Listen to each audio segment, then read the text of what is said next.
શું કહો છો? આપણે વધારે વાત નહીં કરીએ, પણ એ જે જ્યારે પવિત્રની થઈ જાય, જ્યારે એમને ચર્ચા કરી સંભળાવ્યું, ત્યારે ત્રીજા દિવસે દર્શન થઈ ગયા ને. કેમ? એમને પરહેજ પાડ્યો, જેથી હવે પવિત્ર થઈ ગયા હતા, ચોખ્ખા થઈ ગયા હતા ને, તો એ સત્વસ્ત અંદર જાય. તો એ રીતે જ્યારે એ સુંદરતાનું પાત્ર ગણીશ કે આ ભાઈ લેવાને લાયક છે, ત્યારે એ તારતમ્યને એમને આપીશ, અને એ તારતમ આપ્યા પછી એમને હું તમારા ચરણોમાં મોકલીશ. સોઈ તાવે લેને સવાબ. જ્યારે એ તે સાબે આવશે, તમને પ્રણામ કરશે, તો સુંદરતાજી વિચારો કે બિહારીજીનું વર્તન કેવું છે અને છતાંય શ્રીજીનું વર્તન કેવું છે. કતિભાઈ ઘણી વાર તમને કહે છે, કોઈ દેત કસાલા તુમકો તુમ ભલા ચાહ્યો તી. કોઈ તમારી પર કષ્ટ વરસાવે, તમને પીડા આપે, તમને દુઃખ આપે, કટુ વચન કહે, તો તમારે એમની ઉપર શું રાખવાનું છે? પ્રેમ રાખવાનો છે, સહૃદયતા રાખવાની છે. કોઈ દેત કસાલા તુમકો તુમ ભલા ચાહ્યો તીન, સરત ધામ કી ન છોડ્યો, સુરત પીછે ફિરાવો જીમ. કારણ કે તમારું ધ્યાન, તમારું લક્ષ્ય એક પરમાત્મા તરફ રાખવાનું છે, માયા તરફ નહીં. અને માયાના લોકો તો ખોટું જ કહેવાના છે. તમે ગમે એટલું સારું કરશો, એ સારું બોલશે નહીં. પણ તમારે એને અવગણવાનું છે, સારી સારી વાતો જ કરવાની છે, અને બધાને સુખ થાય, બધાને આનંદ મળે, બધાની અંદર ઈષ્ટ અને પ્રેમ ઉભરાય, એવા પ્રયત્નો તમારે કરવાના છે. તાકો પઢાવો તુમ કે પઠાવો પઠાવો પઠાવો એટલે મોકલું. તો એ સુંદર સાથને હું તમારી પાસે પછી મોકલીશ. આવે કરણ દીદાર. શા માટે મોકલીશ ભાઈ? દર્શન કરવા. એ તમારા દર્શન કરવા આવશે, તમને ચરણોમાં પગે લાગશે અને તમને પ્રણામ કરશે. તુમકો યો કર સેવહી. અને તમને એ પ્રકારે સેવશે, એટલે કે તમારી એવી સેવા કરશે. કોની વાત કરે છે? કોની વાત કરે છે? સુંદરભાઈ બિહારીજી. બિહારીજીને વાત કરે છે. વાત કરવા વાળા છે શ્રીજી, પણ કોની વાત કરશે? કોને મોકલીશું? સુંદર સાથે. સુંદર સાથે કરું, પણ કોને મોકલી? બિહારીએ શું કીધેલું? તમે રાજાની નોકરી કરો. તો હા, બે સરસ સમજી ગયા. શું કહે છે? કે હું રાજાઓને મોકલીશ તમારી પાસે. અને એ રાજાઓ પાસે તમે મને નોકરી કરવા મોકલો છો. ધ્યાનથી સાંભળે છે બે. રાજાઓને તમારી પાસે મોકલીશ, એ રાજાઓને પ્રબોધિશ, એમને સમજાવી, તારતમ આપી, અને એમને કહીશ કે બિહારીજી ધામ ગણેશજી જાઓ, એમના ચરણોમાં પ્રણામ કરો. એ રાજાઓને હું તમારી પાસે મોકલીશ, અને એ રાજાઓ એમનું શીશ તમારા ચરણોમાં નમાવશે. જાન કે ધની નિર્ધાર. બોલો શ્રી પ્રાણનાથ પ્યારે એ રાજાઓ પણ તમને શું માનશે? જાન કે ધની નિર્ધાર. એ તમને ધણી માનશે, ધામના ધણી માનશે. એ તમને જ માનશે કે આજ અમારા પરમેશ્વર છે.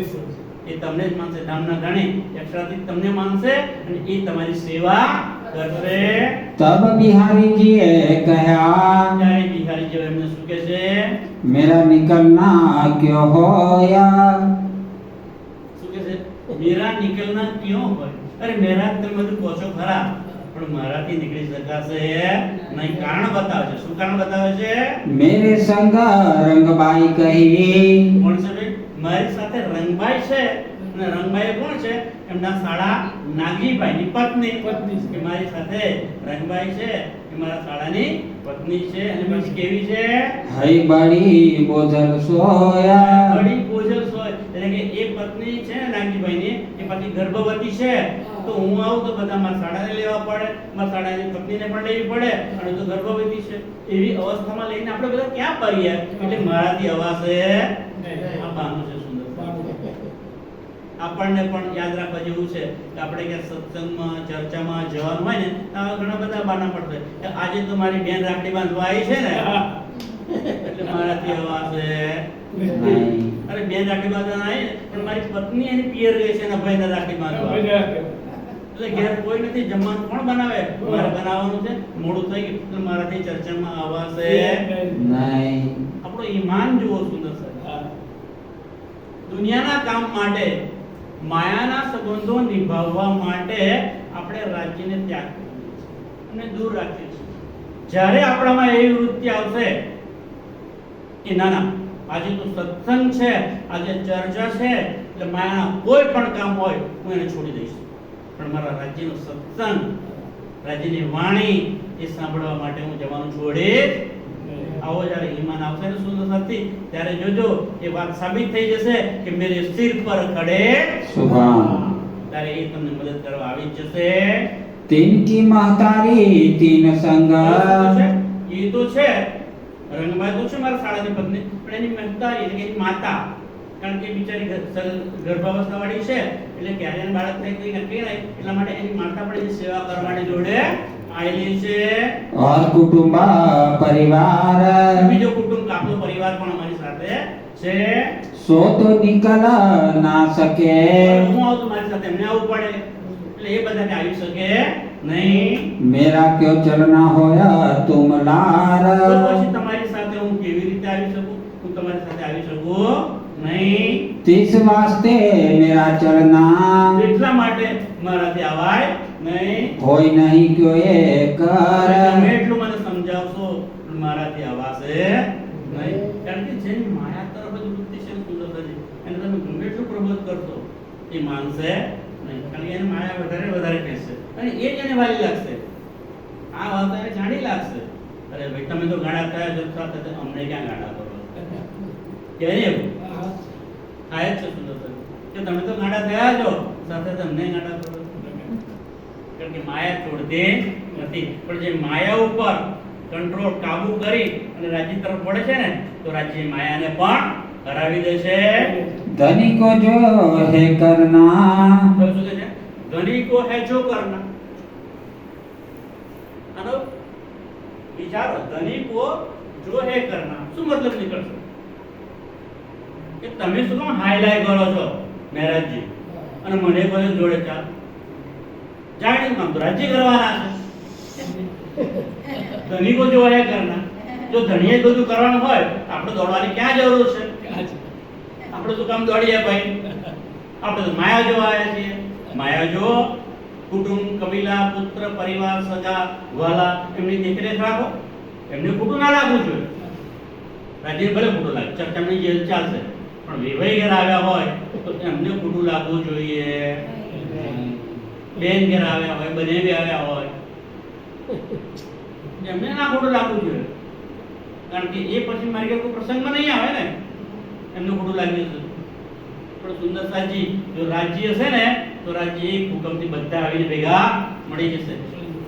સગા સંબંધીઓ તો શું એવા એવા માણસો આવીને તમને મદદ કરાવી જશે ને કે જેને તમે ક્યારેય મળ્યા પણ નહીં હોય.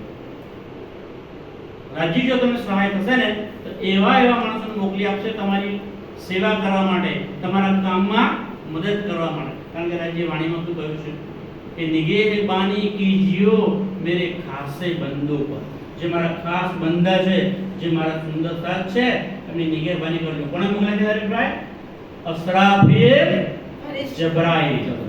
તો ભાઈ મેં બીજું ત્રીજું જણ કહ્યું, પહેલું બીજું જણ છે અસરાફીલ જબરાઈલ ભેજ દિયા અમર, નિગેરબાની કર્યો મેરે ખાસે બંદો પર. જે મારા ખાસ બંદા છે, જે મારા સુંદર સાથ છે, જે મારા કામને આગળ વધારે છે, જે મને જાહેર કરે છે ને, એ સુંદર કામ ક્યારેય રોકવા દેતો એનું કામ ક્યારેય રોકાશે નહીં.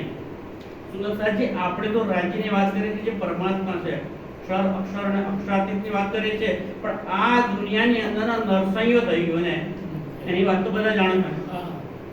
એ નરસૈયાએ પણ પ્રતિબિંબ લીલા જોઈ અને કૃષ્ણનો એટલો ગાંડો થઈ ગયો કરે, એટલો દીવાનો બની ગયેલો ને કે એ લીલા જોવા ગયેલો રાસને તો હાથમાં મસાલ લઈને ગયેલો અને મસાલ સળગતી સળગતી સળગતી સળગતી આવી હાથ અડધે સુધી પડી, પણ એને ખબર રહી એટલી એની ભાવના. તો એ નરસૈયાની ઊંડી પણ સ્વીકારી. કુંવરબાઈનું મામેરું કર્યું કે ના કર્યું? કોણે કર્યું? એના પરમાત્માએ કર્યું ને. પણ કેમ કર્યું? એને દ્રઢ વિશ્વાસ. જો એ પરમાત્મા એમ કરી શકતા હોય તો આ તો સકલ નિધાન અખંડ ધણી છે આપણે.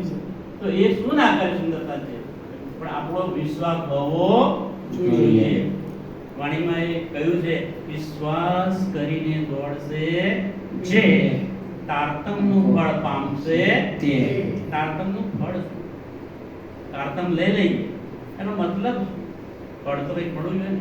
પણ ફળ ક્યારે મળશે? વિશ્વાસ રાખીશું, વિશ્વાસ કરીને દોડશે છે તારતમનું ફળ પામશે તે